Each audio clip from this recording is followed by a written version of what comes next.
السلام عليكم ورحمة الله وبركاته. احنا ساعات بننسى نقدر الناس الحلوة اللي حوالينا، بنفضل نبص على اللي ناقص وننسى نشوف اللي موجود اللي بيحصل. بنعتاد على وجودهم لحد ما نحس انهم مضمونين، بس الحقيقة مفيش حد مضمون. النعمة ممكن تزول، والشخص ممكن يبعد أو يختفي فجأة أو يموت، وساعتها بنقول يا ريتني قدرت، بس بيكون بعد فوات الأوان. خليك ممتن من دلوقتي، قول الحمد لله انك في حياتي، ربنا يبارك لي فيك، انا ممتن لوجودك، شكرا انك في حياتي. قدروا وقولوا كلام طيب لبعض، لان الكلمة الطيبة صدقة.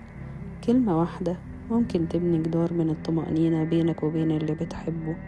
ومحدش فينا كامل، لو الشخص ده بيعمل عشانك 95% خير، ما تخليش 5% الغلط تمسح كل جميل. تغافل 5%، لأن النقد واللوم وقلة التقدير بيكسروا وبيهدوا أي علاقة، لكن التقدير بيكبر وبيبني علاقة طيبة جميلة نقية. في ناس وجودهم في حياتنا رحمة، بس الرحمة دي بتبعد لما تتقدرش صح. فقدر قبل ما تفقد، وامتن قبل ما تندم، وقبل فوات الأوان. ابعت الكلام ده لكل اللي تعرفهم، وشكرا ليك، وصلي على اللي هيشفع لك. والسلام عليكم ورحمة الله وبركاته.